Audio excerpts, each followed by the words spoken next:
In 2004, a video was found on the deep web which caused quite a stir on various user forums at the time. The website itself took an incredibly long time to load, as many sites accessed through Tor notoriously did and still do.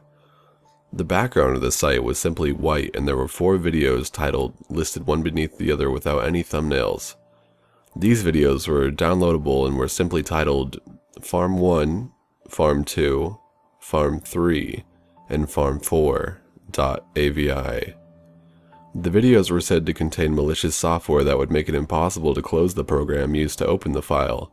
It was reported that the video would continue to loop without stopping if opened. There are various reports about each of the different videos, but amidst the different reports there was a universal agreement that the videos were, well, very disturbing, to say the least. The first video, titled farm1.avi, had an old camera placed in the corner of what appeared to be some kind of factory farm with a dimly lit interior. The video was 3 minutes long and of very poor quality. It just showed pigs wandering around in the dark.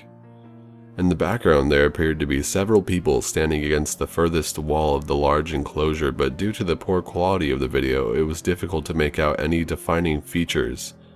There was no audio attached to this video. In farm2.avi, a South African flag is visibly hung from one of the walls. The quality was marginally better this time, with some limited audio that consisted of a loud humming sound. Pigs were reportedly wandering around in circles within their pens. The video lasted for around 4 minutes this time, and during the last 30 seconds of the video, the pigs appear to panic and swarm in a circle as if something had startled them. A large object could be faintly seen landing in the pen, but was nearly impossible to identify. Farm3.avi and farm4.avi were the most disturbing of the videos. Farm 3 lasted for around 4 minutes, and Farm 4 lasted for around 10. The camera seemed to have moved into a smaller tiled area that resembled a public restroom with various brown stains on the walls and the floor. In the room were 3 slaughtered pigs that were spread across the floor, their heads dismembered. The camera was placed at foot level for this video. Someone in Wellington boots can be seen walking in front of the camera encircling the 3 corpses. It appeared at first that these pigs were dead. However, the corpses appeared to be sewn shut along each of their underbellies with visible stitching. Although the audio was obscured by the humming sound from the previous video, muffled noises could be heard along with visible twitching from within the bellies of the pigs. Towards the end of the video, there appeared to be something resembling the foot of a child stepping into the room. But again, this is difficult to see, and the video stops as the man kicks the underbelly of one of the twitching pigs.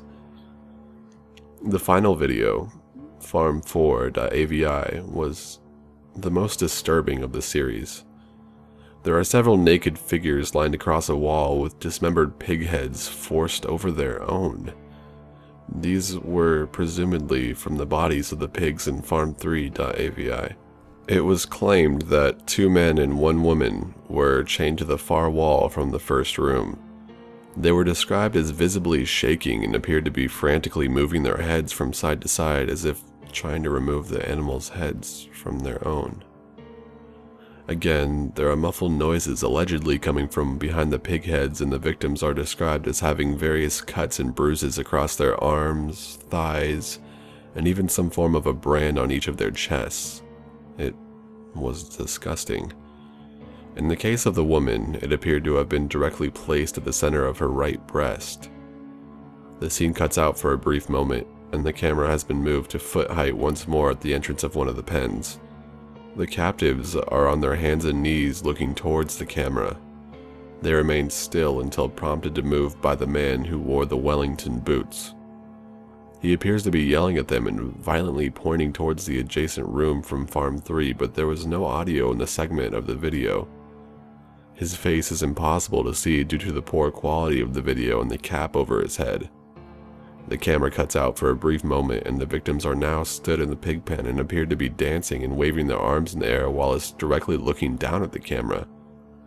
The camera cuts out again, and the victims are said to have been continuously crawling around in a circle on their hands and knees, similar to the pigs seen in Farm2.avi. There is another cut, and the two men are now standing in the pen whilst the woman remains on her hands and knees looking down towards the floor. The man from Farm3.avi then appears to be pointing at the two men and the woman with frenzied motions.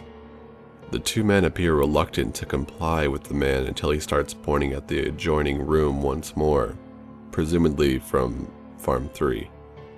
The men then reluctantly begin to touch their privates, and one can only speculate what happens next. The video cuts for the final time, and the trio are crawling into a circle once more. Eventually the woman stops and appears to break down, crying. The two men also stop and appear to try and comfort her by patting her on the back and attempting to whisper, although all that can be seen are the pig heads moving closer towards hers. The man from Farm 3 then comes over and starts frantically pointing at the adjoining room once more. The victims seem to panic and start moving with urgency and desperation. The man from Farm 3 disappears into the adjoining room for a moment and brings out the headless corpse of one of the pigs. He takes out a butcher's knife and begins to repeatedly stab the underbelly of the pig. A muffled scream can be clearly heard over the humming audio. This came directly from the female victim as she and the other two men desperately try to climb over the pen towards the man. The video then abruptly ends before repeating itself once more. Allegedly, the SAPS were informed of the videos, and many different farms across the region were checked for any possible evidence of the activities shown in the videos. There were no special characteristics which could point to the building, as the architecture was common. Due to the annual number of missing people in the region and limited resources, the case was essentially closed and labeled as an elaborate hoax. The videos and Onion link are rumored to still be around to this day. Number 2. I can't disclose much information, but I work for the UK government. I was assigned to track down several missing people who were spotted on what is known as the Deep Web. I had briefly heard of this place before, but some research was required before I went in. It is a place where criminals can be safe. Contract killers, live stream murders, child pornographers, the darkest depths of the internet. Time to get to it. I fired up my PC and downloaded the Tor browser. No problems. Installed it up and running in a matter of moments. Due to my prior research, I knew the hidden wiki would lead me to find some sites I needed. The missing people had been spotted on a live stream torture site. This is where I started. And what I found was just so many horrific acts. I saw one where someone captured a homeless man, and the director presumably was commenting on what they wanted done to him. He had his eyes gouged out, face cut and skinned, alive. On with this search. I was looking for a white male, brown hair, blue eyes, around 6 feet and 195 pounds, or 183 cm and 88 kgs for people like me in the UK. This was not going to be a pleasant experience. I counted 23 people, if not more, being tortured, raped, mutilated, and brutally murdered in front of the camera, until I found one which stood out. White male, brown hair, around 6 feet, who looked about 195 pounds. I had to endure watching him tortured and killed for 47 painful and horrendous minutes. After the murder, something even worse happened. I saw that the murderer cut open his chest and spread his ribs and lungs out like a bird. I'd seen this before. The Blood Eagle. The Blood Eagle was once used to kill a king who killed someone's father. Originated in Nordic civilizations, the details weren't important now. What was important was the fact that the Blood Eagle cult could be back. A group of contract killers who operated anywhere and everywhere, always sacrificing people to the eagle, which they called God. Someone has to put a stop to this. I didn't have the resources, I didn't have the training to take down a criminal organization by myself. I didn't even have any solid evidence to take to my superiors, no proof of the Blood Eagles even existing, just one sick and twisted video I found on the internet. I needed a break, to return to normality. I closed down the browser after exiting the site. Something was very wrong. My desktop background. It wasn't the picture I cherished of me graduating from the Sandhurst with my proud uniform and family. It was something which could forever change me. A picture of a corpse with his ribs spread open and his lungs on display. A blood eagle. I couldn't take it anymore. I gasped and powered down my computer. A virus? It has to be a virus used to scare the sickos who watch those things, right? I ran out of my office, but I heard my computer coming back to life. Dashing back into the room, I stared in horror at the monitor. No blood. No gore, just some words. My name, and then the words, "The eye of the eagle sees all." How did they remotely turn on my computer? How the fuck do they know my name? I ran outside, grabbing my keys, wallet, phone, everything. I quickly took a breath of fresh air and walked. I just walked for a while. In the real world. It was just a computer virus. Right? Wrong. I couldn't be out too long. My wife could be coming home from work. She can wait. I was scared. For once I was truly scared, terrified, you could say. I found myself sitting on a bench, talking to a nice old man about the weather and woodworking tips and other hobbies. I forgot about everything that had happened until I went home. My door was unlocked, a little bit open, which was strange. Jenny, my wife, always keeps the door locked. I opened and bellowed upstairs. "Sorry, love, I took a walk. I needed a breather." I ran upstairs to see her, not noticing the blood on the walls. I opened the bedroom door. The whole room was red, soaked with blood.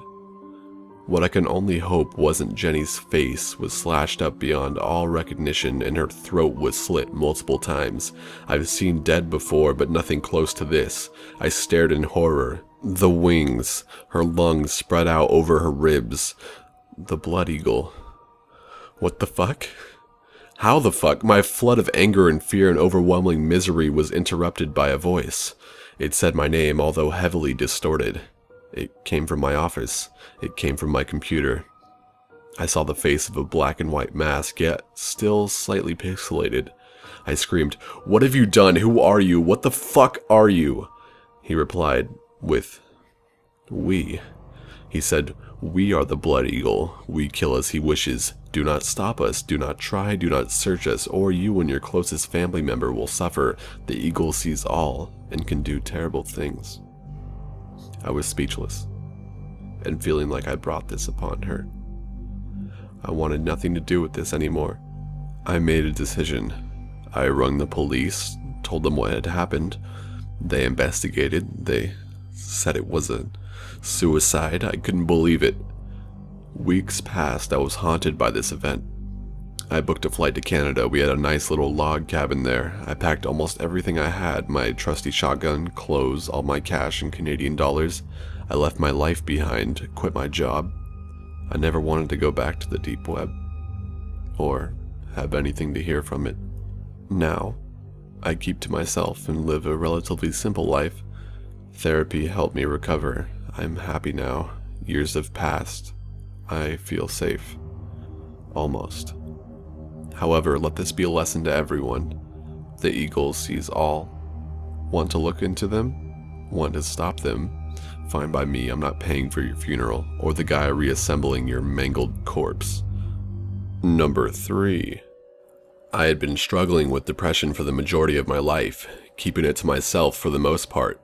I loved the peacefulness of isolation, although my parents never seemed to understand it, wanting me to go outside more and talk to people.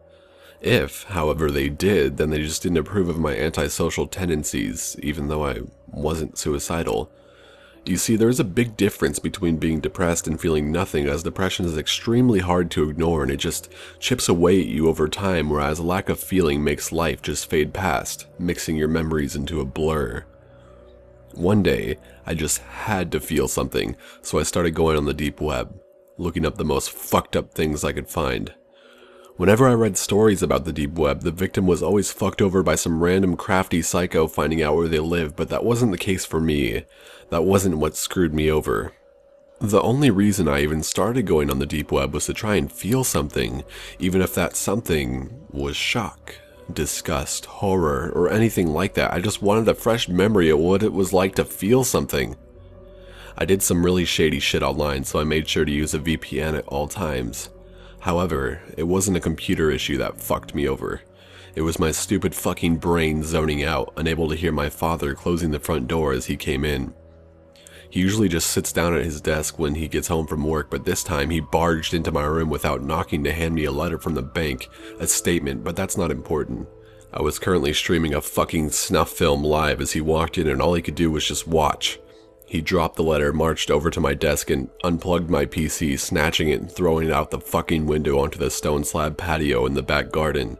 He stared at me, half furious, half ashamed that his son had been watching shit like that. It was then that he put me in therapy, and at that point in my life I came to a crossroads.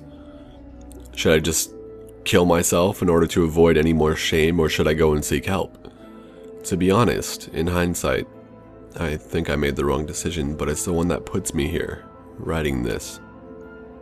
Week 5 of therapy and my therapist can't fully understand me. Although he thinks he can help my emptiness, he prescribes me some antidepressants and tells me I should take up a hobby. Week 11, we've gone over more deeply rooted issues, but I have not told him about the live streams yet. Week 13, and I finally build up the courage to finally tell him. After all, there is such a thing as patient confidentiality. Right. He is shocked at what I tell him and prescribes me some stronger meds, which are, to be honest, just fucking great. A little later and I found out I could take them with some DPH for a really great time. Although, the hallucinations caused many more problems for me. Still, I was feeling something at least. At first it was a spider that I saw when taking DPH, then it became a couple. The more I abused the medicine, the worse the hallucinations were. I hadn't had this much fun in a very long time. I started seeing things walk around at the very edge of my vision, always in the blurred area. If I turned to look at it, it would either disappear or move around. Until one day, I turned to look at it and it just stayed there, as if it had just been playing a game and was now tired of the game. All it was the silhouette of a woman, rather tall and very, very skinny. I freak the fuck out. My mother rushes in and embraces me, unable to see what I see. I am still hallucinating and my mom thinks it is just the medication from my therapist. She has no idea that I am abusing DPH. I stay up for hours, my mother staying by my side the whole time, and I finally go to sleep after the drugs wore off. I sleep a lot easier, realizing it was merely a hallucination. Skip ahead about a week or so, my mental health is spiraling and I have been abusing my medication a lot more than the week before. As I am going to sleep, I hear whispers and look up. It's that silhouette again. My heart rate skyrockets, but I quickly remember that she's just a hallucination, nothing more. I try to play the game with her, but she just doesn't move out of sight. I try to go to sleep, still soaking wet from the cold sweat I broke into when I first woke up, and I see the silhouette wander out of my door across the hall to my parents' room. I go back to sleep, ignoring the muffled screams that I usually hear when on DPH, but then at about 5:36 a.m., I wake up trembling, gasping for air, and remembering something that sunk my heart into my stomach. I haven't been able to get my filthy addict hands on DPH for a few days now. I panic, scrambling for the light, and see the door of my parents' room is wide open, unusual as they usually both get up for work at around this time. I rush to look in and make sure everything is alright, just my hyperactive imagination in the panic state I was in. Nothing could have prepared me for the horrors which are still fresh in my thoughts. My mother's head and torso were hanging by a noose from the pull-up bar in their room, and my father was lying on the blood-soaked bed, decapitated with an extremely bloated and full stomach, probably burst internally. I vomit, and I fall to my knees, trembling and sobbing, just imagining or more knowing what was in my father's stomach. I turn around to look into the hallway to scream for help, and I see her walking away. I scream at the silhouette, but she ignores me, continuing her calm, slumped walk down the corridor to the right. All that was left was me, my parents, and the 4 law officers running through the door. My fingerprints had been found on one of my mother's larger kitchen knives found at the end of the corridor. A combination of my inability to recollect killing them and my previous history of mental health issues, I was declared criminally insane, and instead of being put to a maximum security prison, I was sent to a mental health institute and put under close watch. After a while, they let me stay in a slightly more homely cell, and I wasn't forced to wear a straitjacket once they started giving me sedatives. I am now hiding up on the roof, just waiting for the guards to burst through the door and use their fucking drugs to make me a husk again. I shanked a guard in order to get up here, and I'm writing this in my leather journal that my psychiatrist had given me to vent even outside appointment hours. I now am given a choice: to step up on the ledge and avoid a lifetime of an even deeper abyss of a shell which would be my consciousness, or to accept it and just hope that one day I would have closure. That one day I would see the silhouette and be able to ask every single question on my mind. So much left unanswered. So much left to ask.